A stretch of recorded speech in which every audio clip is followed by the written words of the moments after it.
Hey, my name is King, or as some of you might know me better, Israel. I've gotten around, but hopefully you recognize me from my own channel, King Tannic. There's a new show coming to the Burnettwork that I think is pretty exciting. Welcome to the Otaku Experience, hosted by yours truly. There is going to be a weekly series where we dive into the news and the world of anime, manga, and whatever the heck else Japan has to offer us. The show will be pre-recorded and premiere on Thursdays at 2 p.m. Pacific time or 5 p.m. Eastern right here on the Burnettwork YouTube channel. Robservations with Robert Meyer Burnett.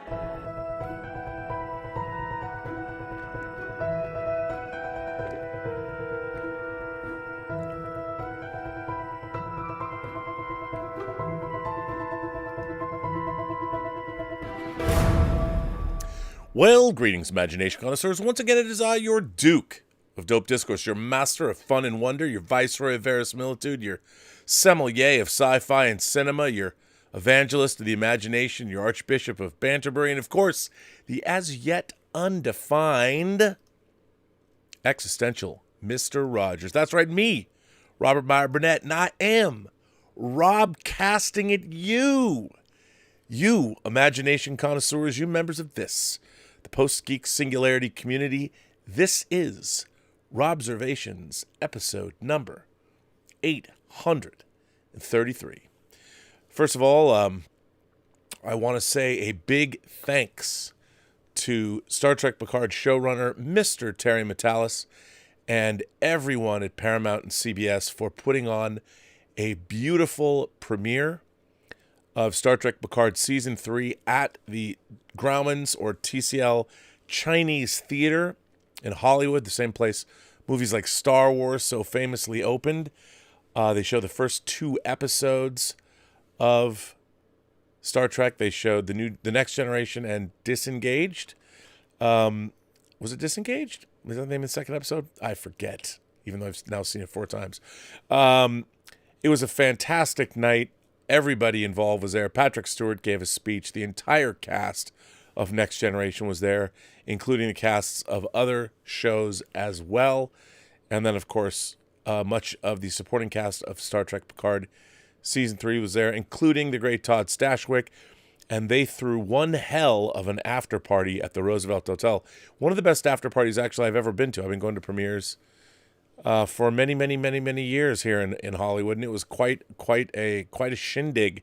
Everyone was looked very smart, and it was the who's who of, it was like a Power Geeks party, and it was amazing. So it was really nice of Paramount and CBS to throw such a great event to honor the Next Generation cast, because who knows when or if they will ever be together again. So thanks for that. There's a few pictures of me on Instagram I took of that. I took Elizabeth's daughter, Zoe.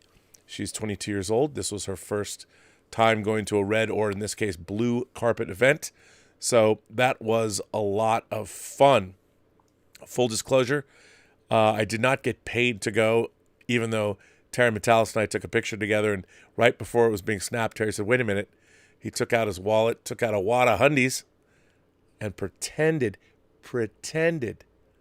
to hand me them. I thought that was officer thinking, Terry. Only a good writer, producer, director could come up with that one on the fly. And it was very funny. And I laughed aloud. And it was just, look, it was a great time. Great time was had by all.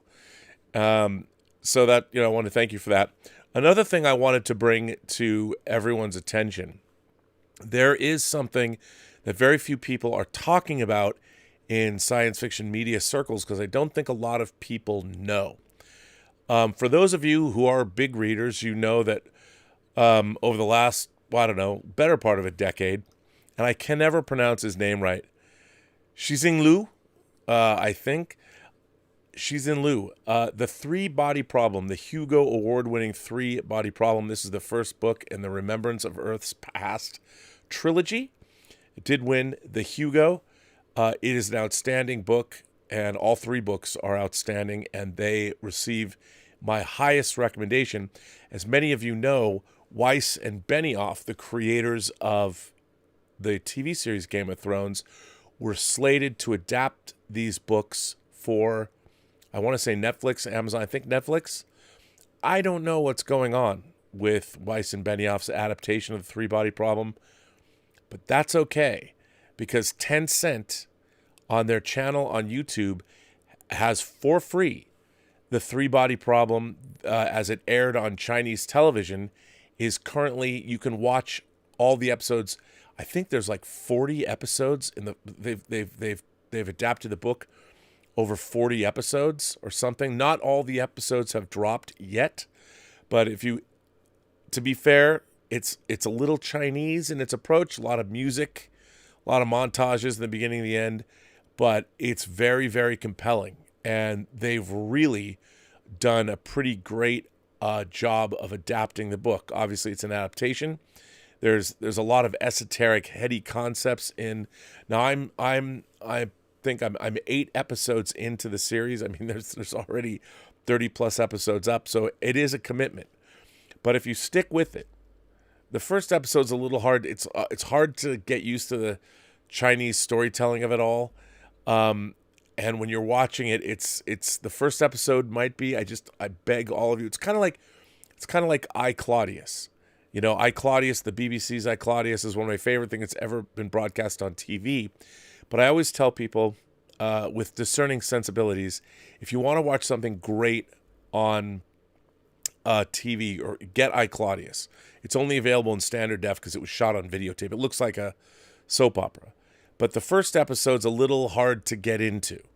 And I would say, look, just pay attention to the first episode. Once you get through it, you're off to the races. Very interesting show. And I'm quite enjoying it. I never thought that I would see. And it check it out. And if you know the story, it's very, very, very, very interesting. And by the way, if you've never seen I Claudius, it's one of my favorite things that's ever aired on TV. And Sean Phillips as Livia. Oh, there's a reason why, by the way, in The Sopranos, Tony Soprano's mom, his mom's name is Livia. She was modeled after and not really based upon, but inspired by Sean Phillips as Livia in I Claudius. I mean, you've got Patrick Stewart's in it, John Rhys-Davies, Brian Blessed, Derek Jacobi, obviously, playing Claudius. I mean, it's a who's who of British theater of the 70s. It's amazing. So if you've never seen I Claudius, first of all, what's wrong with you? But anyway, it's great stuff. So check out, we're getting the three-body problem. How cool is that? And check out I Claudius. There is a remastered DVD available of it. It's never going to be on 4K because, again, it was created on videotape in the 70s. So, there's talk about remaking it. Not unlike the Shogun remake. Where's that? Shogun. I Claudius, Shogun, and Winds of War and War and Remembrance are my favorite TV miniseries ever. And if you haven't watched Shogun, that's on Blu-ray. Check that out because it's great. 1980, man, Shogun's 43 years old. That's crazy. But great stuff. Anyway, so, yeah. So here's the thing. Obviously, I've been tub thumping for Picard Season 3 for the last 6 months since I've seen it. I've now seen the first 2 episodes 4 times. I've seen the entire series all the way through 3 times. Now, here's the thing. Now that the embargo is lifted and I can talk about Star Trek Picard Season 3 from a review standpoint, no spoilers. But to me, Star Trek Picard, the closest and you'll have to understand where I'm saying it is the Top Gun Maverick of the Star Trek franchise. And what do I mean by that? Top Gun Maverick, the first film came out in 1986. The second film comes out in 2022. It was supposed to come out a few years earlier, but of course COVID. But so you're looking at 36 years between films, basically. Well, the same is true of Next Generation. Next Generation left the air in 1994. So it's 29 years since we've seen the Next Generation crew from the end of All Good Things. And then Nemesis came out in the early aughts. The early aughts of 2020, the 2020s. And that was the last time we saw the crew together in a movie. So there are things about Star Trek Picard Season 3. It's essentially Star Trek The Next Generation Requiem, Star Trek The Next Generation Season 8, But it is really a next generation adventure that takes place decades after Nemesis. And in the series, in the new series, Jean-Luc Picard has not talked to Beverly Crusher in over 20 years. And Beverly Crusher has not talked to any of the crew of the Enterprise in over 20 years. Why that is, you'll have to find out. But what's really interesting, obviously, I have been one of the biggest haters of modern Star Trek. I've hated most Star Trek since J.J. Abrams' 2009, and I have loathed Discovery, and I can't tell you how much I hated Picard season 1 and 2. And Strange New Worlds to me is the Vegas showgirl version of Star Trek, where they continually rip off female science fiction writers and don't give them credit for their work. And Anson Mount is looking happy with his coiffed hair, and his crew of sexually ambiguous, clearly never were involved in any kind of military discipline crew members. It's hard for me to watch and accept Star Trek Strange New Worlds because I don't believe a shred of it. Just like I don't believe a shred of Star Trek Discovery. However, Star Trek The Next Generation always had its roots in the nautical traditions that Gene Roddenberry borrowed from Star Trek, and especially Nicholas Meyer, who leaned into those things, the Horatio Hornblower and outer space of all that. And of course, Roddenberry himself came from the military. He was a pilot in World War II. Then he was a commercial pilot. He was shot down and survived. So Star Trek Picard Season 3, I can tell you, is one of the things I love about it. It's very much like a space Tom Clancy novel. Think Hunt for Red October. Think Clear and Present Danger. Think Patriot Games. There's a lot of that in it. And I know that showrunner Terry Matalas and I, we sort of bonded when I got to know him over our mutual love of Hunt for Red October. So there is a lot of that. There is a lot of military, nautical, naval, Starfleet feel to Picard Season 3. And I can say it's pretty much what I would call a bottle series, in the sense that you're not going to many different planets, and you're mostly, it's a ship-based narrative. They go to places. That's not to say they don't, but standing sets, and there's not a lot of location shooting, which I thought was very smart to do. Now, what's the strength of the show is the characters. And I think if you're a fan of Star Trek, that becomes immediately apparent 10 minutes in, when Picard and Riker first meet up. There's an easy camaraderie there. There's also a good humor. It feels very different from the Picard seasons 1 and 2 that came before. A lot of people have commented on the cinematography, how it's dark. It has a darker palette to it. It's not bright like Next Generation was. That's very true. It's much more stylized and dark. But it's got its own vibe. It feels incredibly cinematic, and I'll tell you something. Seeing this in a theater, in the Chinese Theater on a gigantic screen, it was an amazing experience. But for those of you who want to know what the feel of it is, think Crimson Tide, think Hunt for Red October, Tom Clancy, Sum of All Fears, all of those kinds of things. It's very much that, because it was inspired by that. So, and when you watch it unfold, there are many different, contrary to some reviews that I've read, there's many different reviews of Star Trek Picard out there. And most of them are favorable. There's a couple that aren't.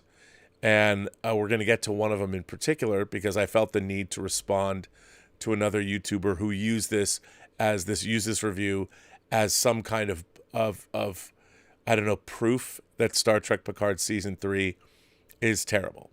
Look, to be fair, my next statement, obviously, I am biased. My confirmation bias might be showing, but I watched Star Trek Picard Season 3, Episodes 1 and 2 in a theater, a packed theater. Now, admittedly, all the people that made the show were there. A lot of the cast was there. But the round of applause that it received at the end was more than I see in most Hollywood premieres for the film. And the buzzing afterward was really interesting, because to me, the series is broken up into 4 parts. There's Act 1, which is episodes 1, 2, 3, and 4. There's Act 2, which is episodes 4, 5, 6, 7, and 8. And then there is Act 3, the finale, which is episodes 9 and 10. The series has, I think, a great 3-act structure, even though it's 10 episodes long. And one of the things that's really interesting about the series as well is that the antagonist in the way it seems, a lot of people are like, oh, it's just like Wrath of Khan. No. Let me just say, when the antagonists are, when you understand what's behind the antagonists, it's very allegorical in fine Star Trek fashion to our world today. And in a way, you could say that the idea of the kind of pain that can be inflicted on people, even if that pain is being done under the guise of somebody trying to do right. Anytime, like in The Last of Us, the pain certain people cause come around, and it has to be dealt with later on, especially in the second game. And that's sort of inherent to these kinds of stories, the legacy of pain, the legacy of what happens to societies and people when they are subjected to abuse. And it allegorically, it works very, very well. And a lot of people think, I would just implore everyone who thinks it's another villain out for revenge. There's a lot more to it than that. But ultimately, the story is about the characters. And I won't get into spoilers, and I'm not going to review the show yet. I'm going to be doing after shows after every episode of the series, and do a deep dive into every episode. So that I'm going to do, which it's hard. It's hard to talk about it without spoiling anything, but I think you're going to really, really like it. If you're a fan of, as I said, movies like Hunt for Red October and Crimson Tide, the Tom Clancy movies, if you're a fan of those kinds of... Hunt for Red October is a big, sprawling narrative, and Star Trek Picard Season 3 bears more than a slight resemblance to the narrative structure of that movie, and I'm a huge, huge fan of that. But what's really interesting to me is, having been a vehement hater of Picard seasons 1 and 2, the reason that I think Star Trek is such a big disappointment to me is because as a storytelling medium, there is so much Star Trek to draw upon over the last 57 years. There's the original series, there's the animated series, there's the motion pictures, there's Next Generation, there's Deep Space Nine, Voyager, Enterprise, all the books, all the comics. There's so many Star Trek stories to draw upon that it's very disappointing when creators take over these franchises, and Star Trek in particular, and try and change them into something they're not. And what I think we've seen in the last, since 2009, is there has been a concerted effort to chase a larger audience, which I completely understand. But Star Trek is an allegorical, secular humanist drama wrapped in a science fiction action adventure cloak that asks big moral and ethical questions of the audience. And at its best, Star Trek does address these kinds of tough questions, albeit in a science fiction action adventure context. It is not the pulp fantasy of a Star Wars, and it never will be. It never can be. It would cease to be what Star Trek is at the very DNA of the stories it wants to tell. However, because they both take place in space, there's this weird idea that, we can turn Star Trek more into Star Wars or more into a space fantasy franchise.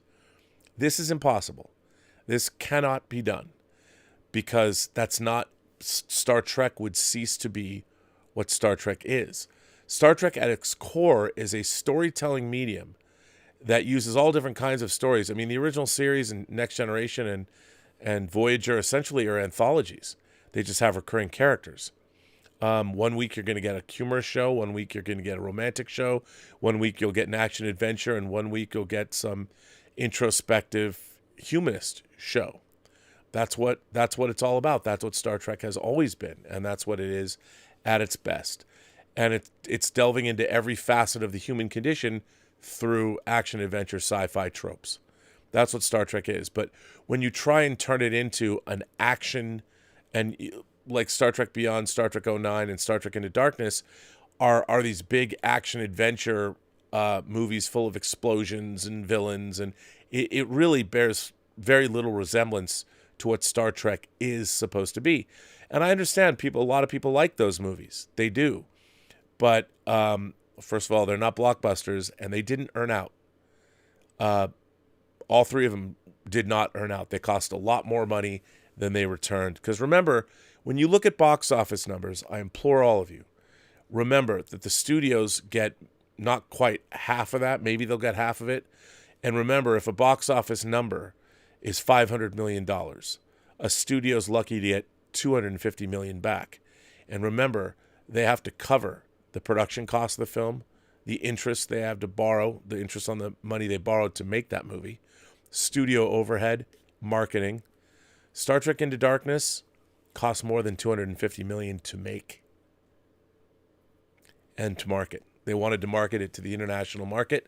So Star Trek Star Trek Into Darkness, if it made any profit, it was very, very, very small. And a lot of people are saying, no, Rob, it made lots of money. Remember, how much did the movie cost to make? How much did it cost to market? And what did it bring back to the studio?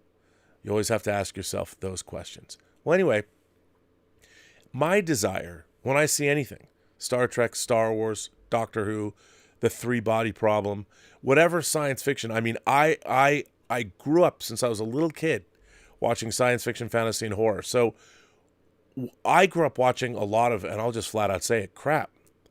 A lot of really not good movies. Because there weren't a lot of great science fiction films when I was a kid. You could count them, as I said in a previous stream, on 10 fingers.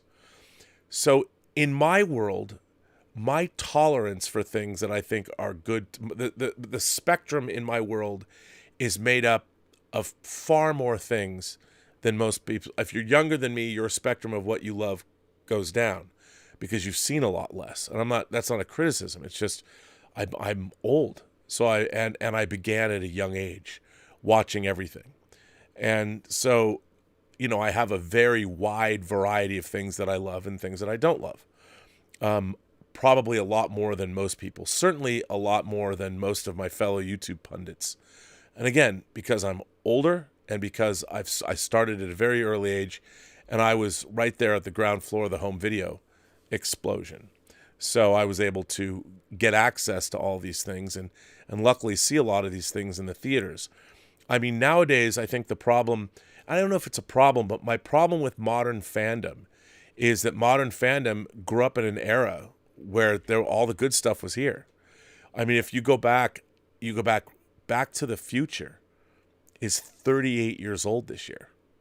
38 years old. It came out 38 years ago.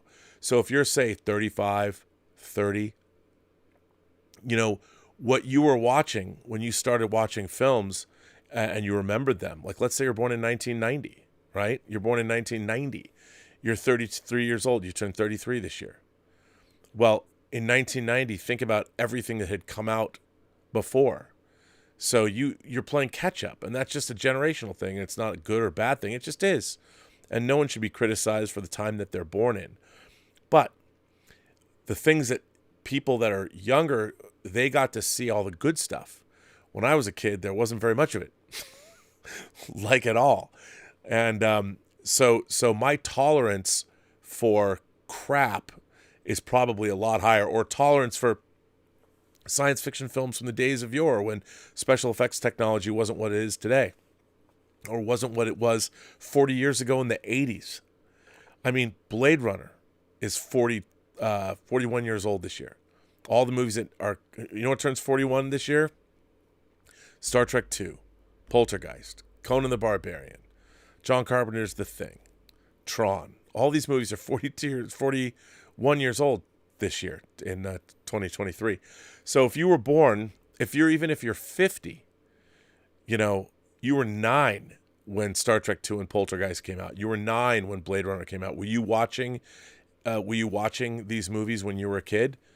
I don't know. When did you become a fan? So the world that most people who are online today talking about movies and being film pundits, they didn't grow up in a world with a lot of shit. They grew up, most of the people watching me now who are younger than me, the average demographic of this channel is between 35 to 45 years of age.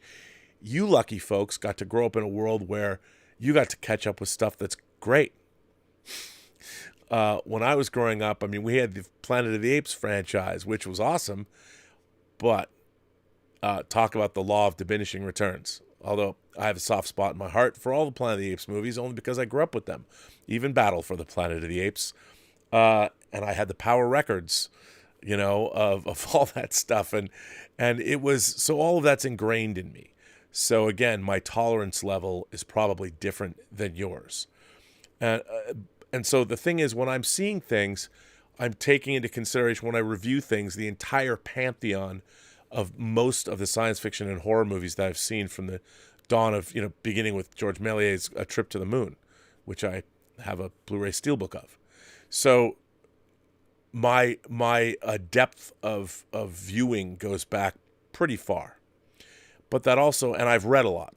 So there's a lot of, I have a literary background in the genre, and I just say all these things not to say that I'm better than someone else. I just want to sort of define where it is that I'm coming from. There's a big literary component, especially to my sci-fi and horror enjoyment. That's why I lean more towards movies like The Exorcist, which is my favorite horror movie of all time, because The Exorcist, well, not only is it a literary adaptation the screenplay was by the author of the book, it deals with heady topics, such as, when people ask me why I love The Exorcist so much, is it because Reagan McNeil masturbates with a crucifix or turns her head all the way around and says horrible things to the priests? No. The reason that I love The Exorcist so much is because it's about a man, a priest, Father Damien Karras, who loses his faith in God. His mother died alone, and he is lost. He is a man lost. And in confronting what may very well be the devil himself, he finds his faith again and is able to save the soul of an innocent girl, an innocent 12-year-old girl. This, to me, is epic storytelling. And then, of course, you get all the great, juicy horror of it all, this pea soup all over the place, and the profanity, and the great Dick Smith effects, and William Friedkin's powerhouse documentary-style direction that makes you believe that it's all real. That's why I love that film so much. Now, I can understand. I show people, oh, it's slow, Rob. It's overrated. Well, that's because the style of film has changed, and also the kinds of movies that have been made over the last 40 years, styles are different. Audiences get much faster. The engagement is much faster. The editing is much faster. It's a whole different way of looking at things, and people have seen less films from around the world than they had when I was growing up. So, although that's changing, movies like RRR coming out, Indian cinema, but even that Hell's a Poppin' style is different than the classics that we have here in the United States. And I would say that there is a great literary component to Star Trek Picard Season 3 that, especially in the characters and the parallels that are being drawn and the relationships between the characters. And I think the principles have never been better. However, I wanted to talk about a review that another fellow YouTuber, Doomcock, used as an example. See? It sucks. It sucks. Star Trek Picard Season 3 sucks because of one review. Hey, even I posted all the good reviews, and then I posted a couple of other reviews, but this to me was my favorite of all the bad reviews. Because look, you can't just read good reviews. You got to read bad reviews. You got to counterpoint things to yourself. Well, this was written by Darren Mooney, and it's interesting because Mr. Mooney certainly interacts with his readers, which says something in itself. But I wanted to share this review, and I wanted to compare and contrast it to Top Gun Maverick, which I would say that Star Trek Picard bears a striking resemblance to in terms of character and story. Let's delve into it, shall we? Let's take a gander at this review. Again, this was on escapistmagazine.com, The Escapist. It was written by Darren Mooney, posted 15 hours ago. And I want to point out this discussion and review contains very light spoilers for Star Trek Picard Season 3. And he starts by saying, it's rare that a piece of media starts by firmly telling the audience how low to set their expectations. But the third season of Star Trek Picard is at least honest in this regard. How low to expect their expectations? How low? The teaser of the season premiere opens with a loving pan over a collection of props clearly intended to stir the audience's nostalgia for Star Trek The Next Generation. A desktop monitor plays back Captain Jean-Luc Picard's log entry from the Best of Both Worlds, conjuring memories of the franchise's peak in the popular consciousness. The camera lingers on objects long enough to stimulate the fandom's endorphins. However, this sort of pandering fan service is par for the course with most modern franchise revivals. Yeah, by definition, as it was with Top Gun Maverick. You see Maverick's jacket, you see the sunglasses, you see him riding his motorcycle. Literally, Maverick hasn't changed. They're giving you the same Maverick you've seen in 36 years. Also, I will say there's also music playing that our reviewer here, Mr. Mooney, talks about. Well, it was a mixtape, so to speak, that Picard made Beverly Crusher. So he goes on to say, these loving and drifting camera shots, Picard plays I Don't Want to Set the World on Fire by the Ink Spots, which again was something you find out Picard made for Beverly. Ostensibly, this sets up a recurring motif where the characters talk about apocalyptic events using fire imagery. I don't see why there's anything wrong with that. But, I don't want to talk about that. I'm not going to talk about what I just said. And it goes on to say, as with so much modern franchise media, there is no real ambition here. The third season of Picard isn't longing to light the world on fire. It doesn't really have anything profound or insightful to say about the world in which it was produced and released.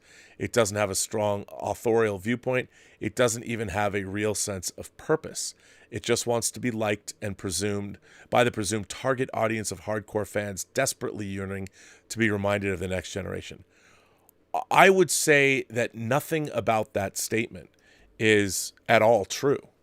There's all kinds of things in this show that is about, first of all, today, and it's all about how does one deal with the fact that everybody you know changes over the course of time.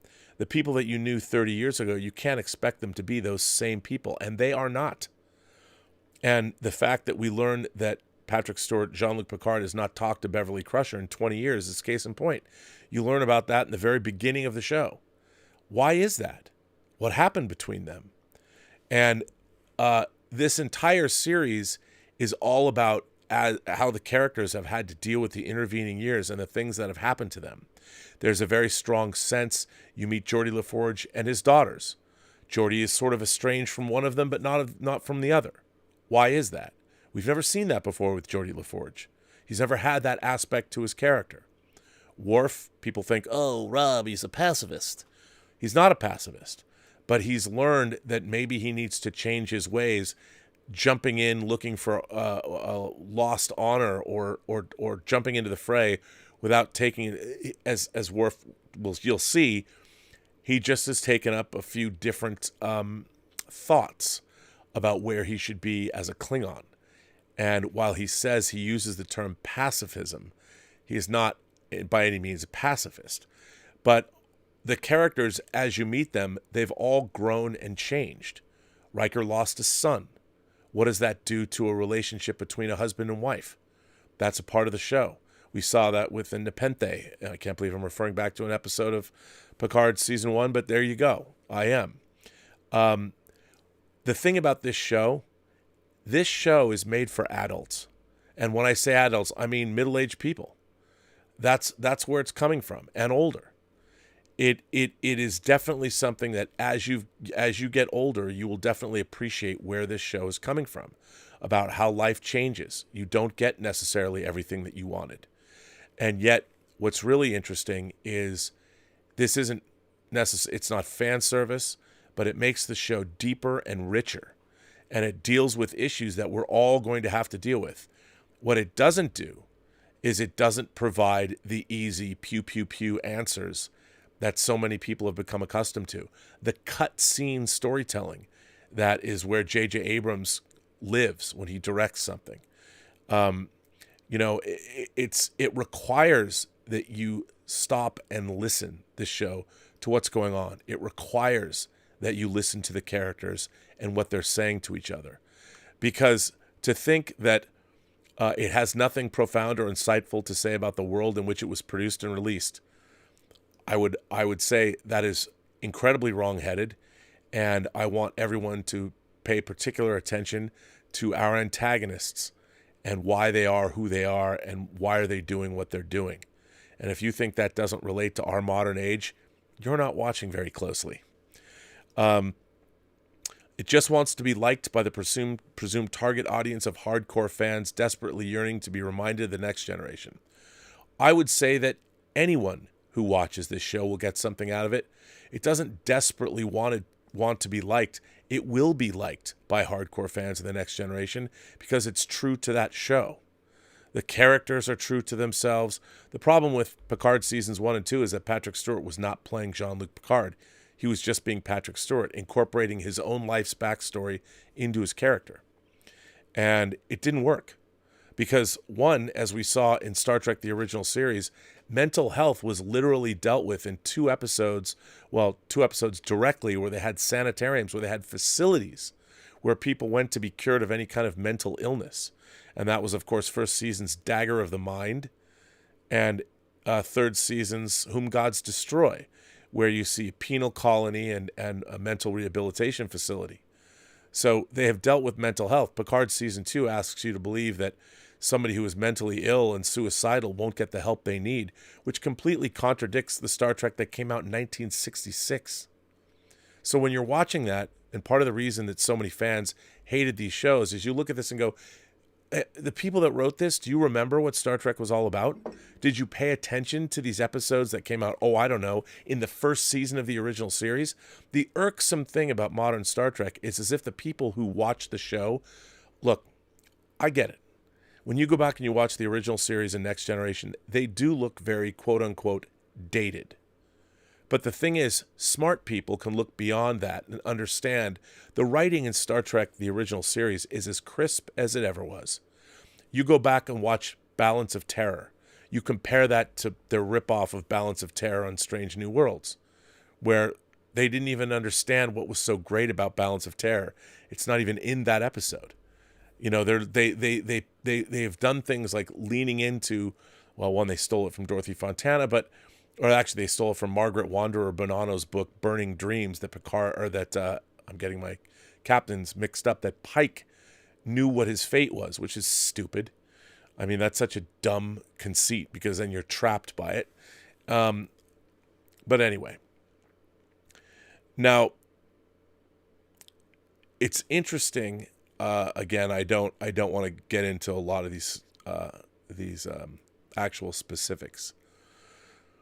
Okay, the first 2 seasons of Picard were not great television, but it is sad to see how enthusiastically the 3rd season rushes to distance itself from what came before in the pursuit of something much more generic and even more nostalgic. Look, just because you're going back and picking up and visiting the lives of characters that you've seen before doesn't necessarily mean it's nostalgic.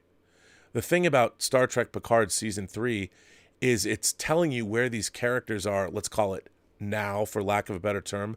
Where are they now? None of them are the same. All of them have changed. They're all older, they're wiser, they're more seasoned.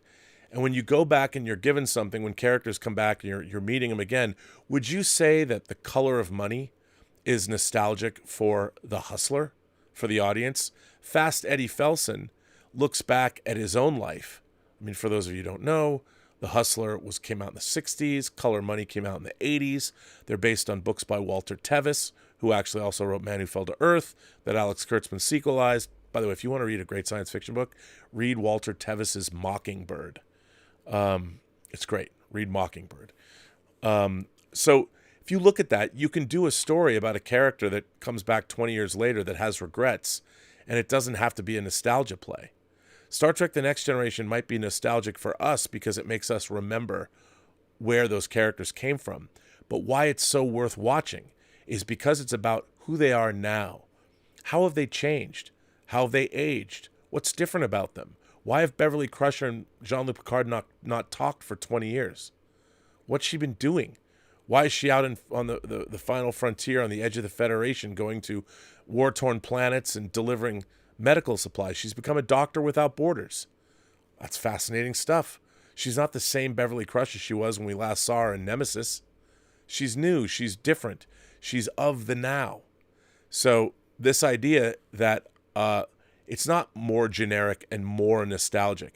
The closing credits are now set over loving montages of production design, recalling how Marvel Studios closes its films and streaming shows. Once again, Mr. Mooney, the end credits of Star Trek Picard Season 3 is not going over loving montages of production design. The whole end credits of every episode of Star Trek Picard, which are the same, are all Easter eggs and clues about what you're about to see. But you have to look closer. And I'm telling you that when you watch the end credits, you'll be like, what does that all mean? Whereas I understand if you look at it for face value, oh, okay, it's like you're seeing LCARs and all these displays. Everything in the end credits of Star Trek Picard Season 3 means something. And I leave that up to you to decide the joys of. So, again, the Star Trek fan and everybody would understand that. But if you're not a diehard Star Trek fan, I can understand how that would be missed. Everything in the third season of Picard is geared toward nostalgia, down to the editing.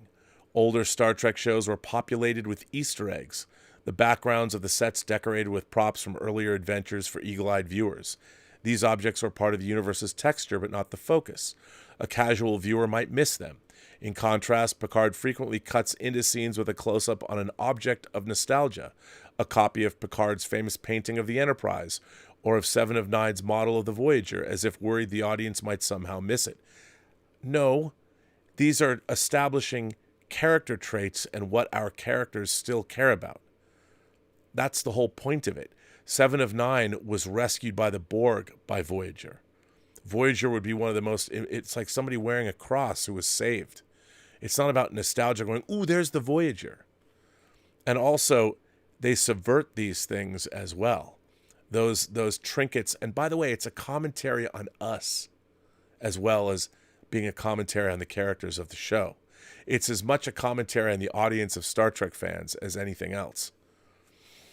A disheartening amount of the third season of Picard is given over to reassuring its characters and its audience that this sort of nostalgic pandering is fine or even good. Okay, first of all, there's a difference between nostalgic pandering and character development, and also coming to characters that were these people. You're dealing with somebody later in life. You know, just seeing a pool table when you watch The Color of Money isn't playing on your nostalgia.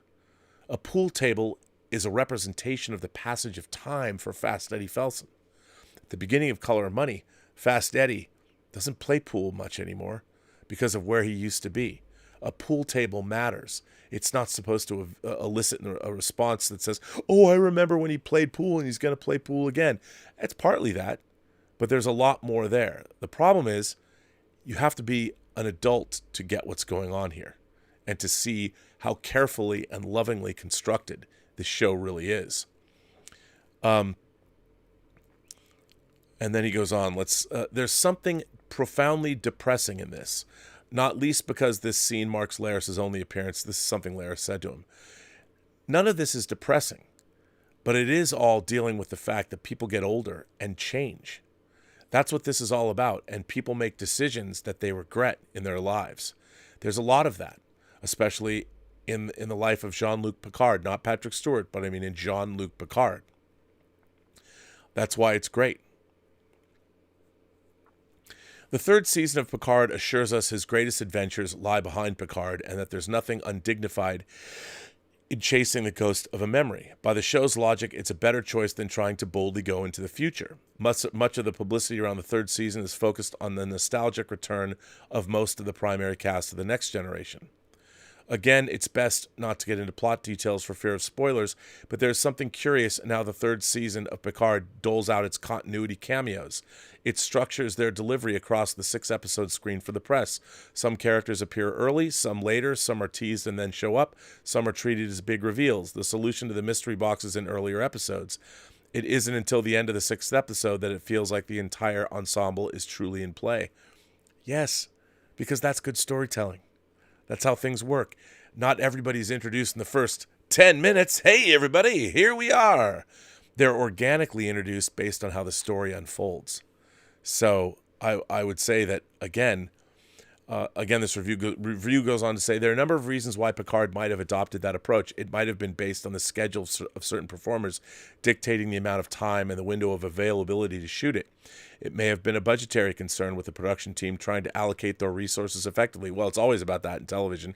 However, watching the season, the motivations feel frustratingly and predictably cynical. These cameos are just fan service methadone. That's a complete misunderstanding of the show. They're not fan service methadone.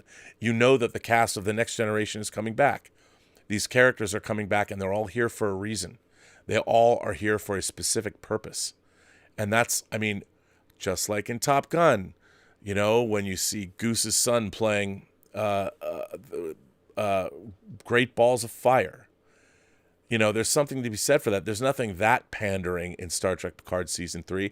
What's great about the show is it brings the Next Generation cast back together logically and arguably gives them better roles than they've ever had, especially in an ensemble.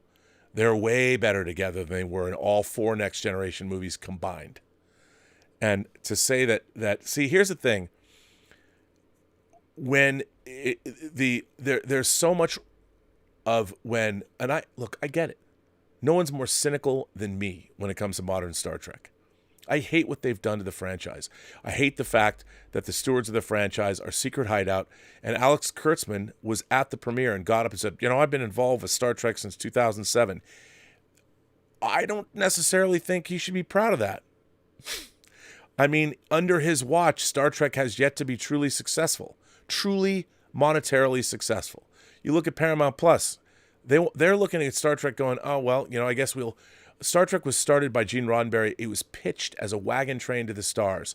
How ironic then on Paramount Plus that their biggest shows are Westerns. That's got to be some kind of irony that isn't lost on someone. I'm sure it's lost on Alex Kurtzman. They keep making Star Trek shows, but are those Star Trek shows successful? Rick Berman on the Shuttlepod podcast took a shot. So there's 5 Star Trek shows on the air. Are they profitable for the studio? Are they making the kind of money they should? No. Star Trek has never made the kind of money it should. Not since 2000 back, well, heck, who knows when. When was the last time Star Trek Nemesis didn't make a lot of money either? Star Trek is a fandom and a franchise that's been in decline for a very long time. But right now, they're trying to keep the franchise alive, whether it's profitable or not.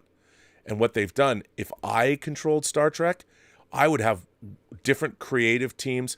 They should have some kind of Star Trek czar that keeps all the canon straight, and then allow all these different creators. I guess they kind of have in, like Mike McMahon doing Lower Decks, but it's all underneath the Secret Hideout banner. And I think that Star Trek would be better served. Even Deep Space Nine, while it was all Berman Trek, it was Manny Cotto coming in on the 2nd or the 4th season of Enterprise. It was Ira Stephen Bear being allowed to turn Deep Space Nine into something. So, anyway, Star Trek has never been, I think, what it should be. But I'll tell you something. Predictably cynical. These cameos are just fan service methadone. Not at all. But again, I don't have to tell you this. You're going to discover this for yourselves. I don't even know what fan service methadone feels like other than just a line that Doomcock can laugh at. There's nothing that has been less true written about the Star Trek franchise in the last decade than that. So this season is driven by a generic save the Federation plot, but the stakes and the logic are decidedly undercooked.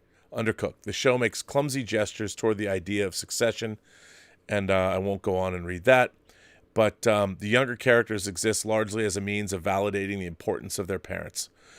Here's the thing. You know what I would say about that? Well, yeah, because it's about them. And there are small moments of charm. Let me tell you, there was more laughter in that theater seeing the first 2 episodes of Star Trek Picard Season 3 in the Chinese Theater the other day. There's more laughter at the character moments and the interplay between the characters than there was in, I think, all the seasons of Star Trek put together, not including Lower Decks, since Discovery started in 2017.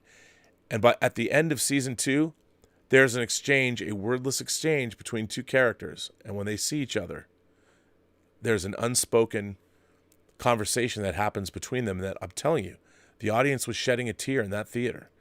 Not because they were at the premiere, but because they were genuinely affected by the emotions that those actors brought to the screen. So I would say this. The question that I would ask now, and here's what I would say to all fandom. What do we want?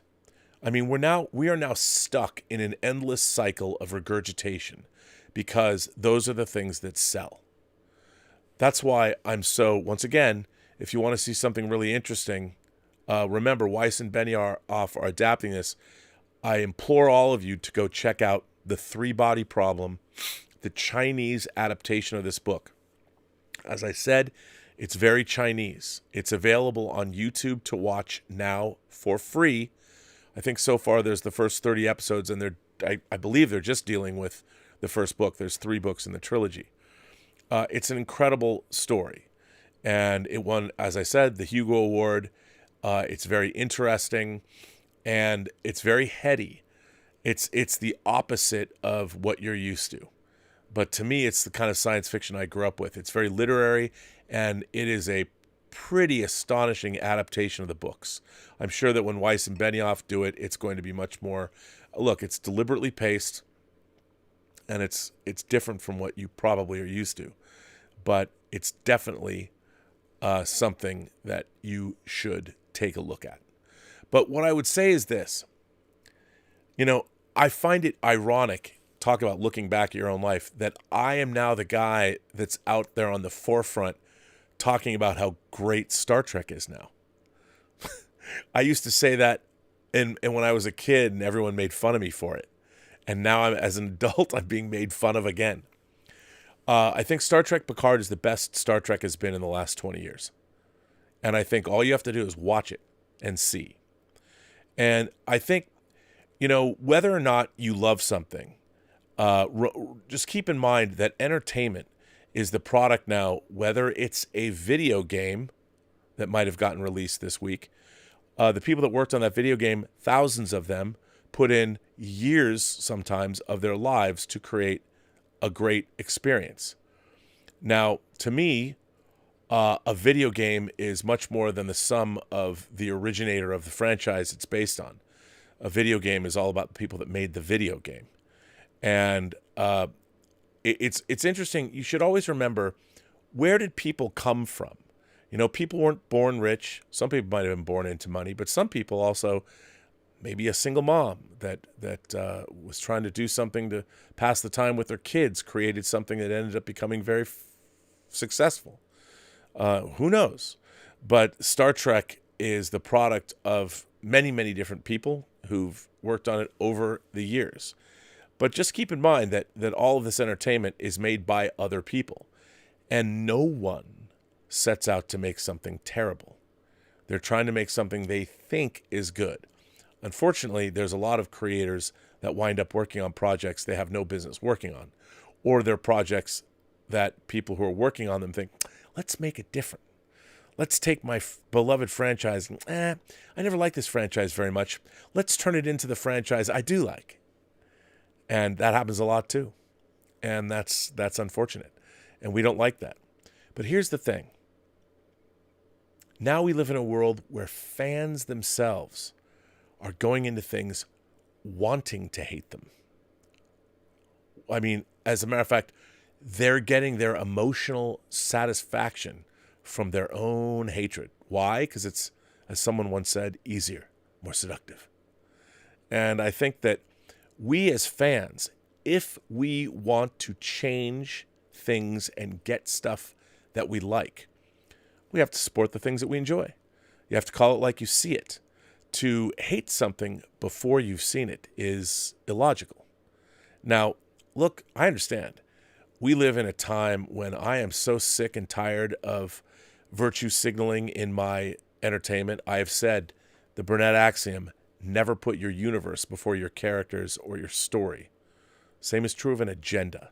Don't put your political agenda before your characters and your story, because you've ruined your story. Because the story you're going to tell is now being driven by whatever agenda is on your mind, not the characters and the story that you're trying to tell.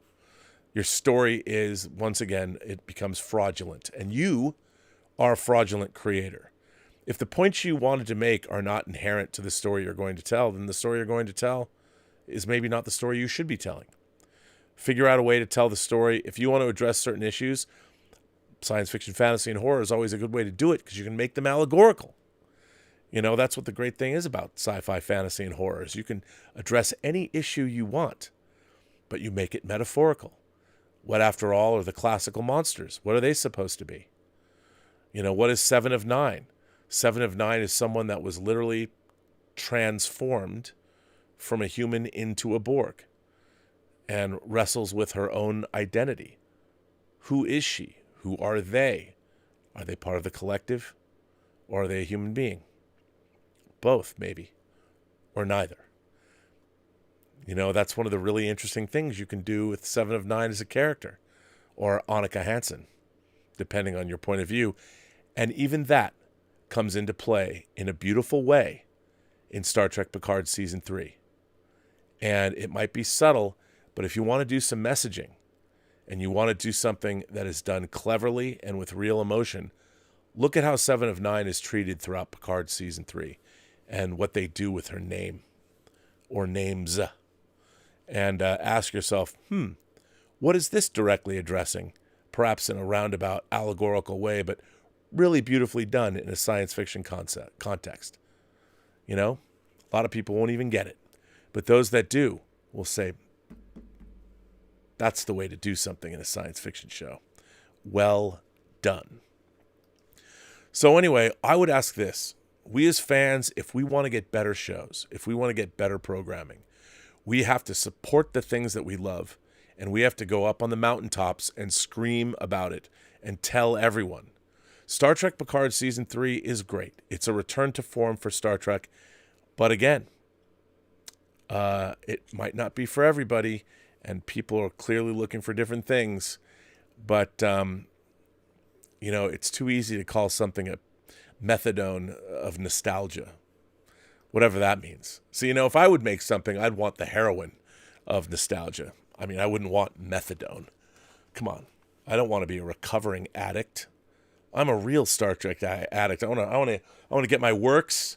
I want to cook it up. I want to get my, the biggest needle I can find, tie my vein off, and inject myself Requiem for a Dream style. And I want to get the good stuff injected right into my cerebral cortex. Let me feel that, liquid sky, baby. I want to hear Paula Shepherd sing Me in My Rhythm Box when I'm watching some Star Trek. I know I'm mixing my metaphors. You're like going, what? But anyway, hey, if you haven't seen Liquid Sky, it's the best punk rock, fashion, sci-fi, it's got a musical number about heroin you're ever going to see. Heck, if you want to watch a great double bill, watch Liquid Sky and Repo Man. And then come back and tell me what you thought. By the way, Vinegar Syndrome, shout out to Vinegar Syndrome. If you've never seen Liquid Sky, get their Blu-ray, because, I never thought I would ever see that film look so good.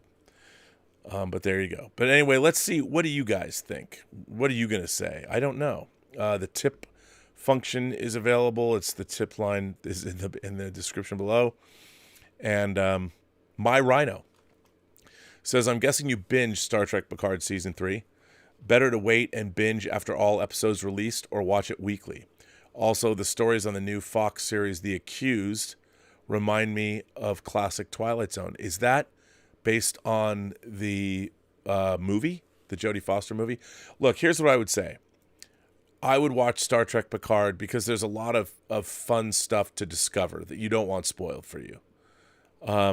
I would say what? Because there is a lot of revelatory stuff in it in terms of the story that unfolds. So I would say watch it when it airs. It'll be frustrating because you want to just... I was lucky I got to... 2 of the times I've seen it all the way through, I watched all 10 hours in one sitting. Twice.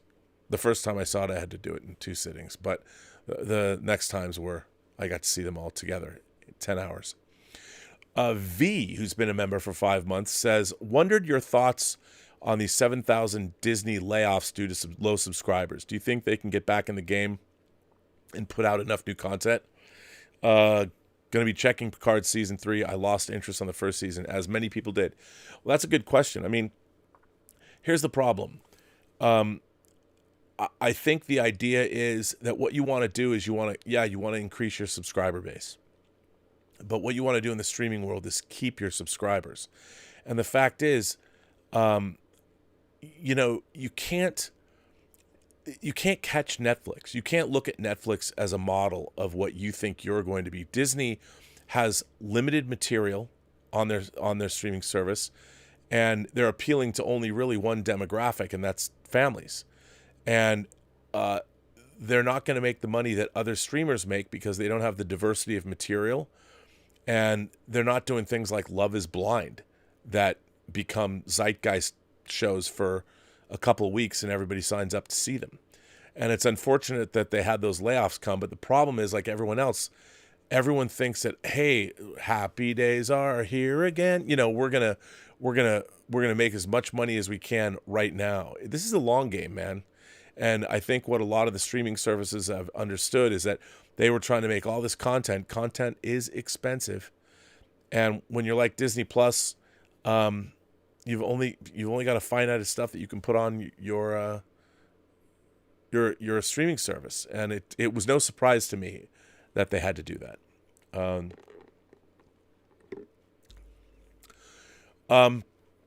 This is a really great question. Checkers the Inventor says, given your definition of verisimilitude, is it fair for modern audiences to reject old science fiction movies due to dated or unconvincing special effects? That's a great, great question.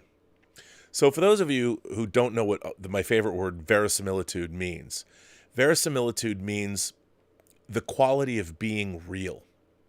So in the case of a movie or TV show, what helps you suspend your disbelief is if you believe everything that you're seeing on screen. And verisimilitude means that I'm talking everything from the lighting to the makeup to the visual effects to the locations, everything. You must be convinced that everything that you're watching in the frame causes you to suspend your disbelief and buy into the fact that what you're watching is hopefully, it's not real, but in your mind, within the proscenium of the story that is being told to you, you believe it all. You believe it all. And that is one of the hardest things in the world to achieve, because in a movie, every single shot has an opportunity to let you down when it comes to verisimilitude. Every single shot.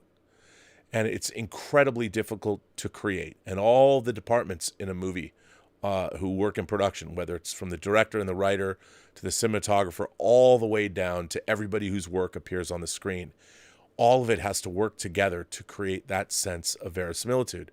So what Checkers the Inventor is asking is, how can an audience of today go back and watch my beloved War of the Worlds from 1953, the George Powell production that Byron Haskin directed? How can you clearly, the matte paintings they're not convincing at all, and the question is, most people can't. That's why it's hard for people to go back and watch old movies. A lot of people can't deal with black and white movies because all they can think about is they're old. And you go back and you watch movies that even the way people speak is very different. But what I would say to people, and this is a skill, Most people can't do it. It is a skill to be able to go back and watch an old movie and allow yourself, you as a viewer have to use your intellect to move beyond these things. I mean, I can't stand it when people stop, they can't watch a black and white movie. Because to me, it requires imagination. You have to put yourself in the time that movie was made. And you have to understand, like, go with it. And the thing is, when I was growing up, and I've said this a million times, I was watching, before school, I would watch Spanky and Alfalfa and Darla and Buckwheat. I watched Our Gang shorts because they would play at like 7 in the morning before school. I'd watch them on our little black and white TV that was on the kitchen table. I know, black and white TV on the kitchen table. You couldn't get a big color TV for this kitchen table back then. That's how old I am. But so I would watch, they were made in the 30s. I'd come home, and between 3 o'clock and 6 o'clock on our independent station, they were having reruns of sitcoms. So there was Leave It to Beaver from the 50s. There was a lot of 60s, I Dream of Jeannie, Gilligan's Island, My Three Sons, Partridge Family, Brady Bunch that went into the early 70s. So in one day, I, for entertainment, was watching from the 1930s to the 1970s of American pop culture. So in my mind, I never, like, the Our Gang shorts, they took place when they took place. I never thought to myself, well, those look old. No, because the style that they were presented in, you bought into them. So when I was growing up, in one day, on a weekly, like every week, I was watching movies and television that were created long before I was born. Some were in black and white, some were in color, and I never differentiated between the two. I understood that the kids in Leave It to Beaver were even different than the kids in the Brady Bunch and the Partridge Family, because we were very aware of the time in which something was made. So you incorporated it. Again, it was a skill that I developed since I was a little kid. So when I would go back and watch War of the Worlds, even though I was watching it from the 70s, the perspective of the 1970s when I first saw it, there was 30 years from the time War of the Worlds was made, or actually 20 years. And as I moved through, but the 20 years between War of the Worlds coming out in 1953 and when I was a kid in, say, 1973, that was a vast gulf of time. Now, not nearly as much has changed in the last 20 years. You go back to 2003, I mean, computer technology, maybe. But in the era of the smartphone since 2007, has that much changed? There was a huge change between 1953 and 1973, 74, 75. But this is a skill people need to learn. And most people don't, especially younger people, because they never lived in a world where they're watching stuff that was old in one day. Why would you? When you can watch only new stuff, and there's so much stuff behind you now, you'll never catch up. And by the way, why would you want to? And I completely understand that. But what Checkers, the inventor, is asking is, can audiences of today go back and watch these older things? And I would say no, because it's a skill and it has to be learned. And most people never learn it, unfortunately, which is too bad, because there's a lot to learn. And there's a lot to see, more importantly. There's a lot of great stories back there. Derp Jones sends in a super chat and says, do you know more about Star Wars or Star Trek?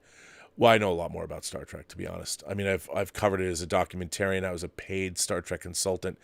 The problem with Star Wars was, if you were to ask me anything about Star Wars, Empire, or Jedi, I could tell you everything you wanted to know. I know everything about those movies. But beyond that, so much has come out since then. Comics, novels, video games, and I just tuned out. It was, to me, Star Wars and Empire they're the high watermark. Everything that came after Empire, including Return of the Jedi, is very much below Star Wars and Empire. I know that's an unpopular thing to say, but it's just the resonance of those two films in my own life, and what Star Wars did to pop culture itself when it came out is Star Wars hit the culture like an atomic weapon, and we were forever changed. Culture Wars Diplomacy said, I'm happy to be a sucker for sci-fi and fantasy, and I'm happy about it. Yeah. I mean, look, here's another thing that everybody, for all of the websites that are, or for all the YouTube channels of people, and by the way, to be honest, I like most of the people that are on YouTube, even those that might have very differing points of view and they deliver them in very different ways. I like most of the people, and I like that diversity of thought. And what I can't stand is I hate people that go, you shouldn't talk to this person because they said this or they said that. I'm like, so? What, am I only supposed to talk to people who say all the things that I agree with? I've never lived in that world. I don't know what that world is. I'm surrounded by books, thousands of books and movies that have a lot of things to say that are probably distasteful to a lot of people. But just because I have them or I've read them or I talk to people doesn't necessarily mean I don't sympathize with others. You can do both. I expect a certain level. I'm tired of the real emotional immaturity and the performance activism I see online. No one believes it. It's really easy to score points by saying, whatever you're going to say, by going after others. I do not believe in solving the problems of the world by trading one person's oppression for another. And I'll tell you something. The real anger that people use to go after others, how far away from you are from being on a lynch mob? Where I've been in situations and talked to people, even people that are talking to me about my opinions about Star Trek, that if they had a gun in their hand and they were pointing it at my head and I was sitting in front of them, I don't think I could not say they wouldn't pull the trigger. I've felt that kind of anger. And until I stop feeling that, there's a lot of performance activists out there that are trying to score brownie points that I'm like, fuck off. Slow your roll and calm down, because until you start talking differently and using different language, I don't believe you. You're putting on a show for everybody. You don't even know what you believe. And you would hurt people if you could. I don't dig that. Not at all. So I'm glad. Stay happy, culture wars, diplomacy, about all this stuff.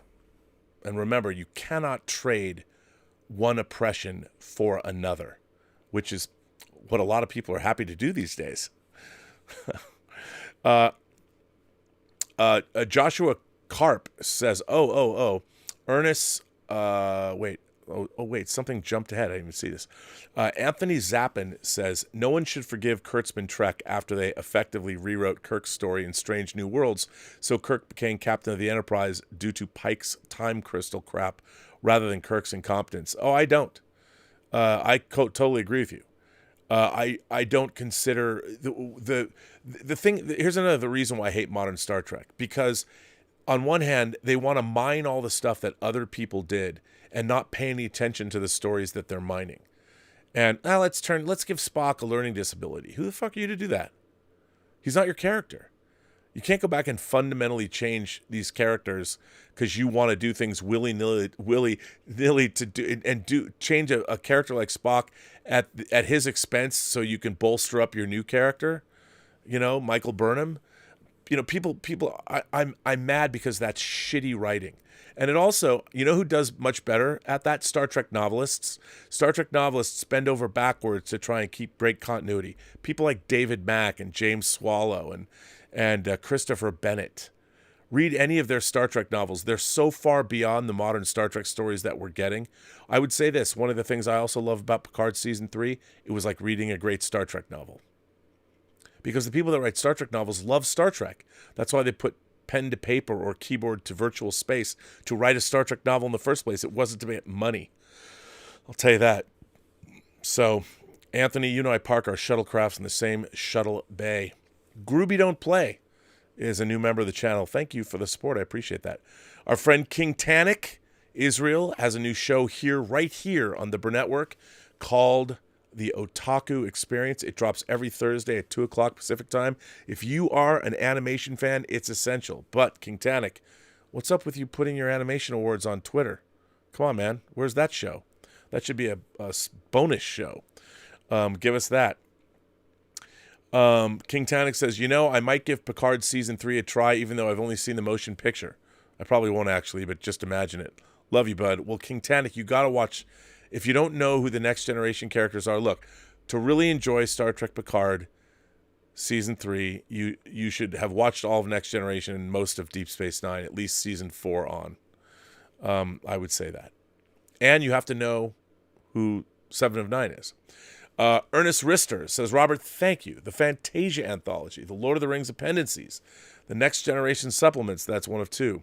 Any one of these would have earned you a space in home theater Valhalla, thanks to the endless hours of lore and fun. Ernst, well, thank you, Ernst. That's very nice. What Ernst is talking about is while John Campea might wantonly make fun of my love for physical media, I started working in video stores when I was 13, and I spent a lot of the last 20 years making special features for home video, such as the appendices in the extended versions of Fellowship of the Ring and Two Towers, all of the great special features that are on Chronicles of Narnia, X-Men, and X2.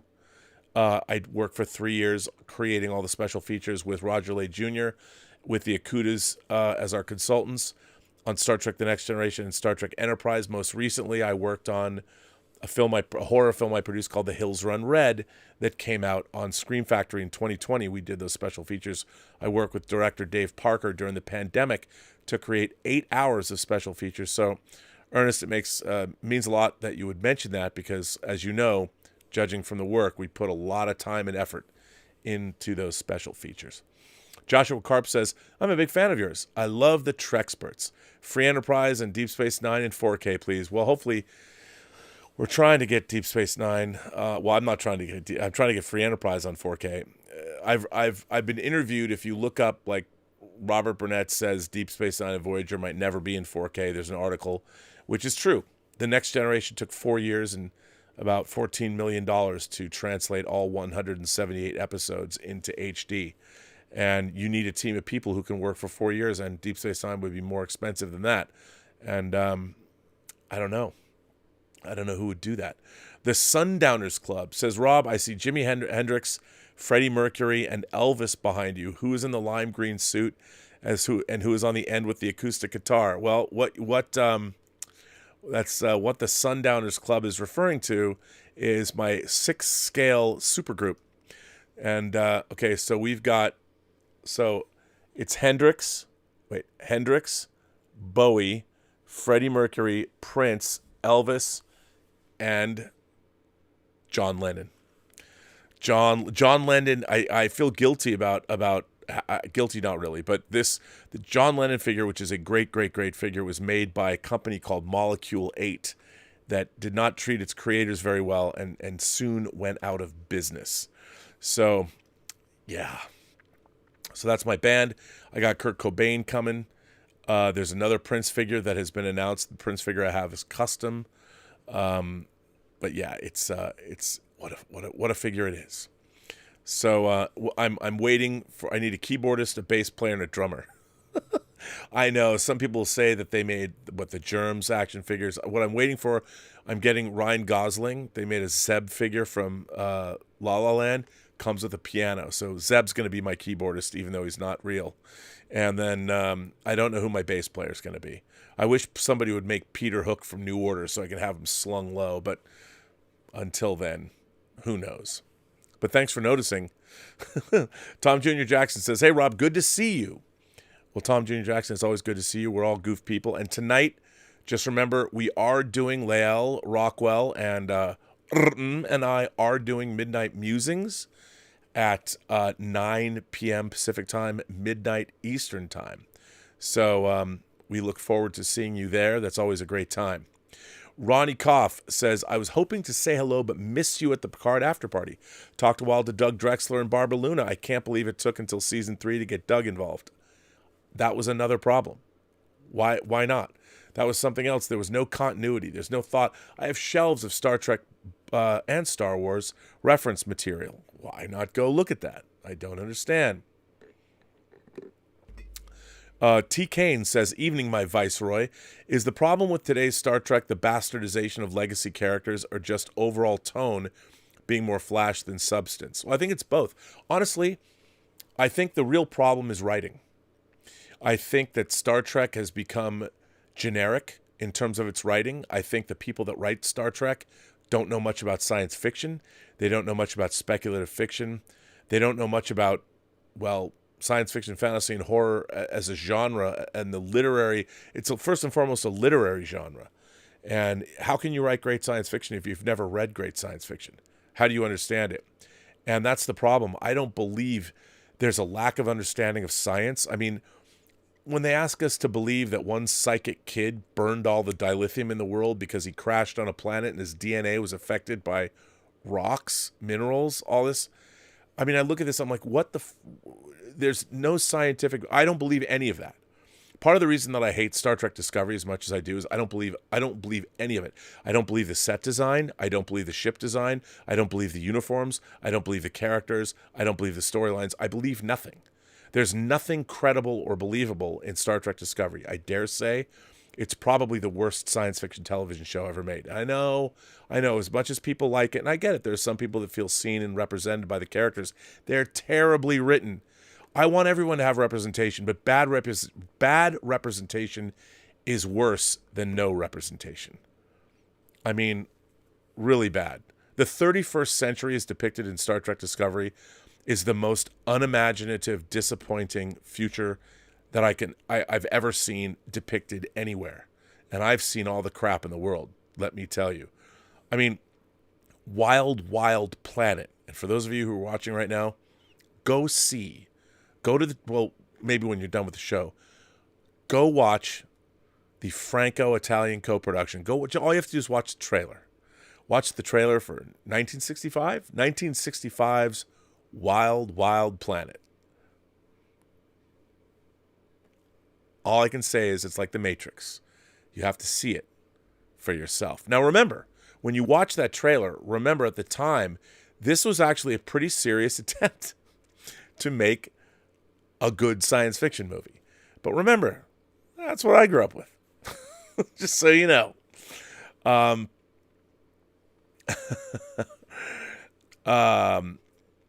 V says, V. I believe the best time to watch any genre as young as possible to build up imagination. Going back to old stuff cannot always resonate and it feels boring. That's true. I totally agree with you. That's why, I wish people would go back and watch older things, but I understand you have to train yourself to do it. Like I did too. I remember I did not grow up watching Doctor Who. It wasn't until I moved to California and was in my 20s that I had friends show me Doctor Who, and it was really hard to watch. It was hard to watch because the way it was made, shot mostly on videotape, then they'd have exteriors where they'd shoot on 16 millimeter. But once I got past that, once I settled in and sort of, I got myself in the mindset of what it was like to watch early Doctor Who, then I began to enjoy it. But it was a process. And V, you're absolutely right. I would never tell a 16-year-old or a 20-year-old or something to go back, like, you have to go watch War of the Worlds from 1953. They're going to be put off in the first 5 minutes. Well, what is this? What is this ridiculous fakey shit? I'm not going to watch this. Even stuff I loved when I was a kid, like Jason the Argonauts or stop motion animation.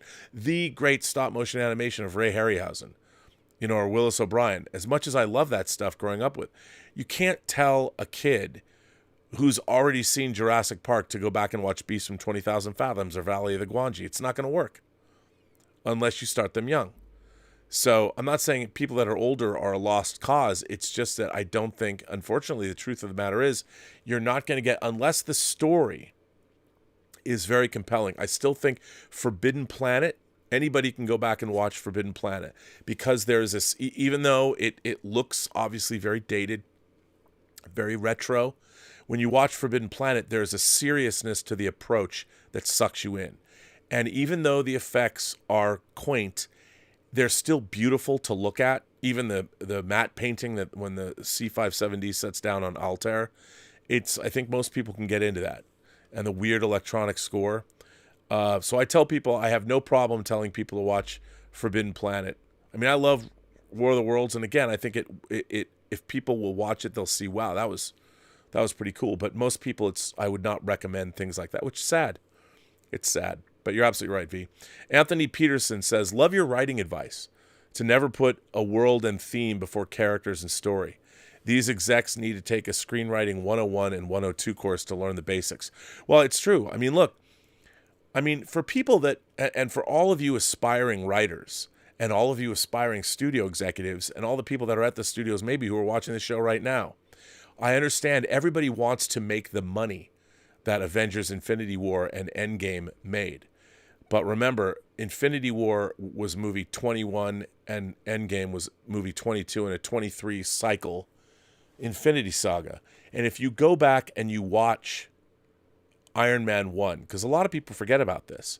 You go back and you watch Iron Man 1. First of all, I think it's a great movie. Really entertaining. I don't think it's an A+ movie.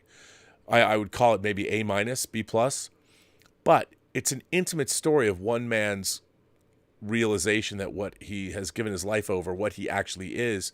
It's a character study about how somebody realizes that they've been a shitheel and how are they going to change. It's a pretty intimate story. And the battle at the end between Ironmonger, Jeff Bridges, Obadiah Stane, and Tony Stark it's two guys slugging it out. It's basically a fist fight. It's the end of a Rocky movie for the soul of a man and the soul of the company. And if you look at Iron Man 1, and just as an exercise for all of you fans out there, if you got a spare afternoon, just watch Iron Man 1 and right afterwards watch Infinity War. And you'll be like, wow. And it's like, some people I've said on the show before, I've said that Secret Invasion is a direct follow-up to Captain Marvel. Now, what I mean by that is I'm not saying that Captain Marvel is a big part of Secret Invasion, because she's not. What I am saying is that they set up the Skrulls, they set up Nick Fury. What happens to the Skrulls in the intervening years? Now that S.H.I.E.L.D. knows the Skrulls exist and the Skrulls need safe haven, what happened to them? And how is Nick Fury involved with them? And Secret Invasion is all about that. And I have read the scripts for Secret Invasion, and I really thought it was a great story. Again, coming back to go all the way back to classic science fiction, it sets up a new character, and there's a great antagonist, and there's a great story that's very allegorical, like all great science fiction is, that asks real questions that pertain to our world today, but also gives you a Marvel story that has gooey goodness, Skrull action, and it's great stuff. I hope they pull it off. The trailer looks like they have, and I think they're taking great care with Secret Invasion, because I think Secret Invasion could be great.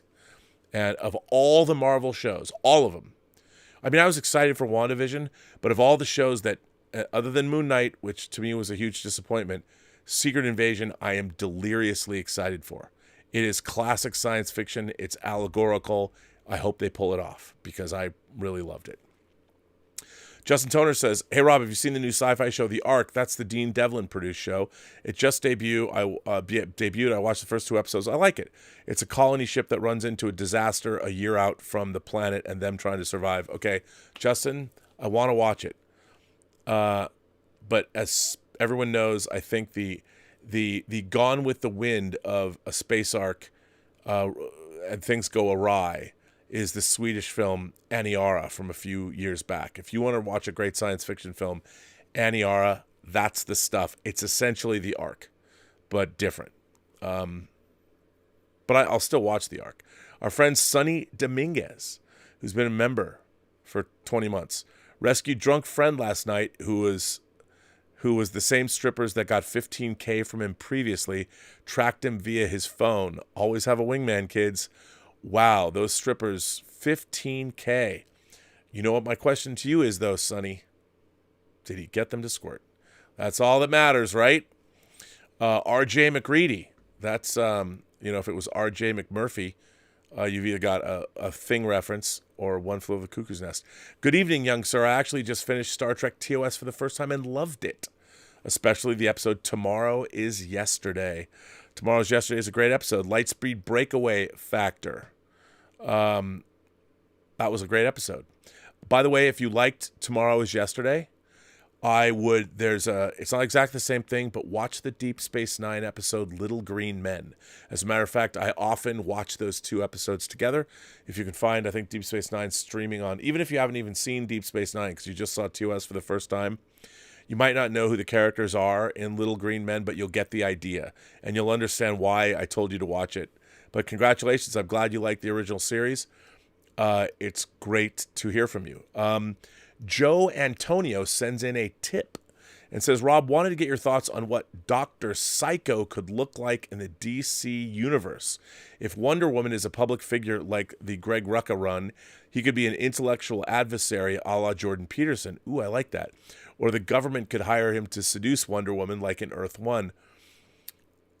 Here's the funny thing about the villainization of, because the Red Skull was being patterned after Jordan Peterson. I mean, I did read his book 21 or 12 what is it, 12 Rules for Life. And to me, the guy, I'm no Jordan Peterson acolyte or anything like that, but that book, it had a lot to say that I thought was reasonably good self-help advice. And he has a lot to say. It's such a look. We live in a world where what the funny thing about Jordan Peterson is he said, look, all he was talking about was compelled speech, that the government should not mandate what people say, because if you look at the 20th century, going down that road leads to bad things happening. And of course, he was branded a phobe and an ist because he said this. But people never really stopped to listen to what he was saying. And compelled speech, everything he talked about. See, the thing is, when you have compelled speech, that means it has to be policed. Who's going to police that? And once somebody is policing speech, that is a very, very slippery slope. And just look at what happens on social media. Somebody says one word and look where it goes. And everything that he was worried about came true. So it's interesting, but I could see Dr. Psycho's. I like that idea though. I don't know how I'd see, being a real world person, he'd have his alias, and it'd be interesting to see where he goes. But I like the idea of making him a villain in a modern DC movie. That's a really good idea. Superhero Displays says the world misses these RMB singular editorial elixirs, i.e. Robservations. Well, thank you for that. I appreciate that. And Superhero Displays goes on to say, my love of movies began with the wondrous maze of the video shop. I grew up with the dream of owning my own video shop, and that lasted until adulthood. The day I realized the dream was over, it broke me, and I sold all my physical movies. When did you know? Dude, when did I know? Come on, man. I just got Marathon Man in 4K the other day. Is it secret? Is it safe? Nothing's broken me. I have a huge collection of movies. I get physical media every week. But no, here's the thing about streaming. I love streaming. But there's a lot of movies I own that'll probably never be streamed because analytics you're only going to get the top movies that people want to see. Where's all the exploitation titles? Where's Wild Wild Planet going to stream? Is it going to stream anywhere? And the problem is everybody wants to see what if movies aren't making money on streaming, they're going to go away. And that's going to be 95% of our cinematic legacy. And that's a bummer. That's why I have physical media. So in the remaining time I have here on Earth, I will have all the physical media I want. I have an ongoing film festival going for my family called the Belleville Film Festival. And it's going to go on tomorrow. I haven't picked what we're going to watch yet, but it's going to be great. Don't let it break you. Don't let it break you.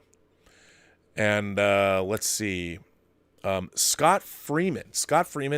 This is the very first super chat Mr. Scott Freeman has sent this channel. So thank you for that, Scott. Let's see what you have to say. Scott says, I understand where the DC and others come from, and I get it. However, as Roddenberry did when he created the original series, I have faith in the future. Scott, I couldn't have said it better. I have faith in the future too. I mean, humanity's always been in one big living in a hurricane as we've moved forward. But I do. We've got, look, despite what's going on in Ukraine, despite all the divisiveness in our culture, despite rampant inflation and interest rates being high and all the craziness, we live in one of the best times that humanity has ever existed in. And sometimes we forget that. V goes on to say, classics can work. I watch old movies and just some stuff I can't go back to. Horror, though, I love finding old 70s horror that I had not seen. 46 now. You know, what's interesting about 70s horror is there's a reality and a conviction to it. Like, you want to see a great ghost story, although I think it's 1980, George C. Scott and The Changeling. And there's a lot of great... I was talking just earlier today with a friend of mine that works in the business about Race with the Devil. I loved 70s cult movies. If you want to watch a great B action horror film, watch Race with the Devil. But there was a conviction there because people were trying to create verisimilitude even in the most outlandish of situations. And that doesn't happen that much. Mech1164 says, space arcs have been around for decades. On film, silent running. On TV, the Star Lost. Both with very similar looking ships. Wink, wink, nudge, nudge. Both good and bad in its time. Yeah, and you look at things like Gundam and space orbiting space platforms, or Sides, or Babylon 5. But yeah, there's space arcs have been generational starships have been around for a long time. But I like space arcs. But watch Aniara, Aniara. Watch it. It's great. Jotham says, thanks for holding modern Trek to a high standard. Well, thank you for appreciating that. We have to be honest about the storytelling. Those who view criticism as heresy are zealots. No, here's the thing. I believe in criticism. Be as critical as you want, but be a good critic. Be a smart critic. Be a devastating critic. Really understand your subject matter. I feel that a lot of critics today, again, are performative. They're writing for their audience so they themselves get accolades instead of their critiques and their writing. I have lots of, whether it's Pauline Kael or Roger Ebert or some of the great Andre Bazin, the veterans of Cahiers du Cinema that became directors like Godard and Truffaut. The people that love cinema fiercely love cinema. I do not see a lot of great cinema scholarship these days because most people writing about cinema have not seen very many movies. And it bums me out. The Comic Doctor, how are you? All the way from Canada. Go see the Comic Doctor's YouTube channel. Congrats on 50K, Rob. Well, thank you, Comic Doctor. I very much appreciate that. Yeah, 50K. Like, subscribe if you like what's going on here. And come back. And tonight at 9 o'clock, we have our weekly Midnight Musing show with Lael Rockwell, the 1/6 scale man himself. And, of course, you know her, you love her. She does a lot of great shows on this channel. The ladies of the PGS.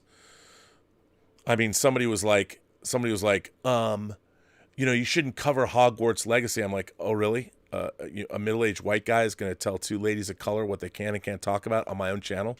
Come on now. I'm not going to do that. I love their show. I love Ladies of the PGS. I think it's great. And, entertainment news is entertainment news. And you got to cover when something's big, you can't not cover it as entertainment news. The political ideology, and it's not that I'm not taking a side, it's that it's entertainment news. That's all I'm saying. Adam Eiley, I think it's Eiley. That's a great last name. Adam Eiley's very first super chat to this channel. Just sends in some support. Thank you for that. Cash, who's been a member of the channel for a month. Hey, how you doing, Cash? I officially started my 4K Steelbook collection in January. I bought Once Upon a Time in Hollywood, The Batman, Spider-Man, No Way Home, and Scream. Those are all great Steelbooks. I have the Once Upon a Time in Hollywood, and I have the Batman, and I have the Spider-Man, No Way Home. I don't have Scream. You know why I didn't buy the Scream one? Because it doesn't have the director's cut. It only appeared on Laserdisc, and I really want the director's cut. That's the only reason I didn't buy that one. But those are great Steelbooks. And you know what? Here's the thing about Steelbooks, dude. I was like, I'm not going to... I had a few. Like, I have the Edge of Tomorrow. I have the All You Need Is Kill Steelbook from Japan that my friend Cliff Stevenson got me. I'm like, I'm not going to collect Steelbooks. Cut to, I have a shelf full of Steelbooks. You know what I've decided? Here's the thing. I will buy Steelbooks of the movies that I particularly love. It shows my added reverence for the film. So if I have a movie that's on Steelbook, it means I particularly love it. Like Hunt for Red October, or the Raiders of the Lost Ark movies, or, that's where you got to go. I'm looking at, God, I have a lot of discs. I have all the Marvel movies, this Marvel Cinematic Universe. I have Steelbooks of those. Not that all of them I love, but I had to do it. Once I started, I had to do it. I'm waiting for Wakanda Forever. Darren L. Minnesota, is that what M ends for? Stoked for Picard Season 3. Without any spoilers, can you point to any TNG DS9 episodes to rewatch in the next few days that might tie into the new season? Haven't been this excited for Trek since 05. You won't let down. Here's the thing, Darren, and I don't mean to avoid your question.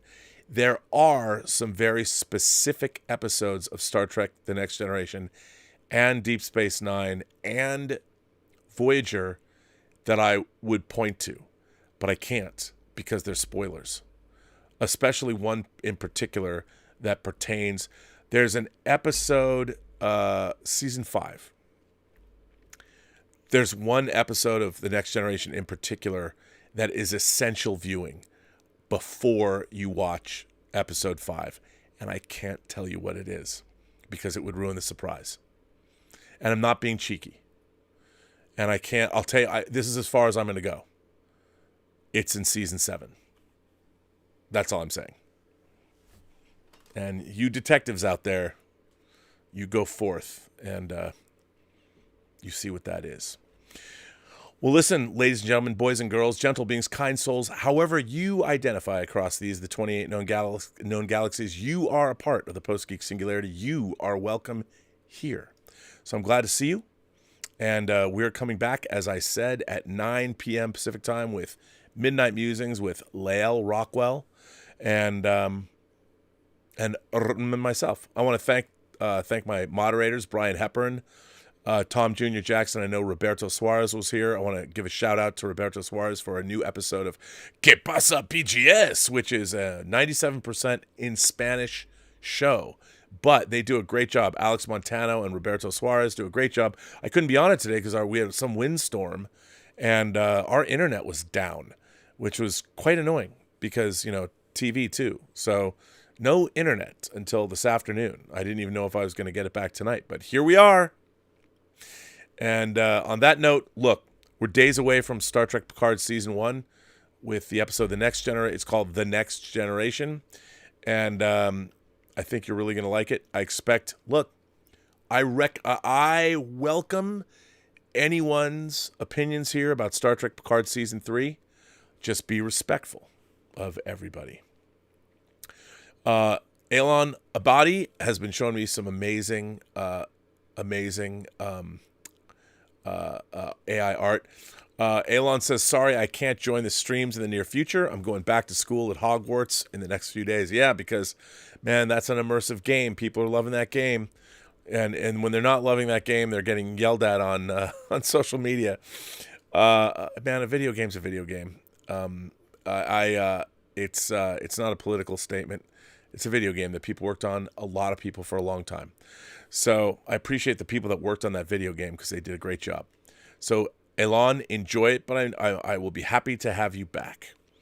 Faisal H says, since you've seen a lot of science fiction films or silent films, did you like Babylon? Any thoughts on it? I've seen Babylon twice. I think Babylon's kind of a mess, but I loved it because there's a joy and exuberance to it. I mean, it's so over the top, the bacchanalian nature of it all, and it does deal with, the changeover from silent to sound.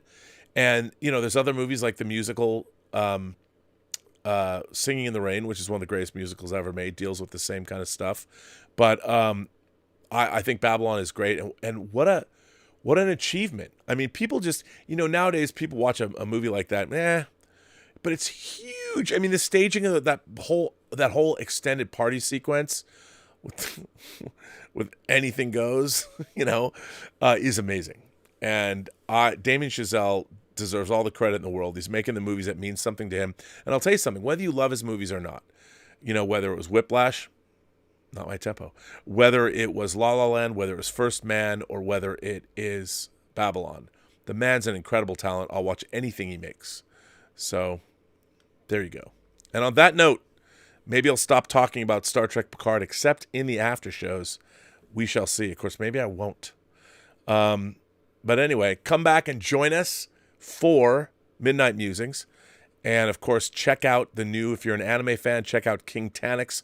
He's got 2 episodes up of the Otaku Experience. Every episode drops Thursday at 2 on the Burnettwork. And there's going to be some big changes going on here at the Burnettwork soon. Some big rebranding, more creators, all kinds of stuff. And right now I'm really happy to have King Tanix as part of the team, and Roberto Suarez and Alex Montano. They're cornerstone creators here, and there's going to be more, and it's going to be bigger and better than you've ever seen before. This channel is about to explode, my friends. So jump on in for the big win and join the Burnettwork, join Robservations, join the team at the Post-Geek Singularity community. And on that note, as the Klingons would say, Qapla'. Oh, wait, you know what? I forgot my sign out. How can I forget my sign out? My sign out is, for those new people here, remember, every person you meet has a story to tell that you have yet to hear. And all you have to do is listen. Now I can go. And with that, see you on Midnight Musings.